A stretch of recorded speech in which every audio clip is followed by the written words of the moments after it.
సిద్దిపేట జిల్లా నంగునూరు మండలం నాగరాజుపల్లి గ్రామంలో గ్రామ సర్పంచ్ అభ్యర్థి దుబ్బుడు రాజరెడ్డి ఇంటింటి ప్రచారం నిర్వహించారు.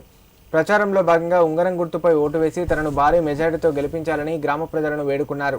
గ్రామ సర్పంచ్గా తనను భారీ మెజారిటీతో గెలిపిస్తే మాజీ మంత్రి హరీష్ రావు సహకారంతో గ్రామాన్ని ఆదర్శవంతంగా తీర్చిదిద్దుతానని చెప్పారు. గ్రామంలో అసంపూర్తిగా ఉన్న పనులన్నింటినీ త్వరితగతిన పూర్తి చేసి గ్రామాన్ని అభివృద్ధి పథంలో ముందుకు తీసుకువెళ్తానని పేర్కొన్నారు. గ్రామ ప్రజలు తనను దీవించి అత్యధిక మెజారిటీతో గెలిపించాలని వేడుకున్నారు. పెద్దలకు నమస్కారం. నాగరాజుపల్లి గ్రామ పంచాయతీ సర్పంచ్ అభ్యర్థిగా పోటీ చేస్తున్నా. నా గుర్తు ఉంగరం గుర్తు. నా ఫస్ట్ 1వ నంబర్ ఉంగరం గుర్తు. మీ అమూల్యమైన ఓటు వేసి భారీ మెజారిటీతో నన్ను గెలిపించాలని కోరుకుంటున్నా. పెద్దలకు, పిల్లలకు, విద్యార్థులకు అందుబాటు సమయంలో ఉండి 24 అవర్స్ మీ సేవ చేస్తాను.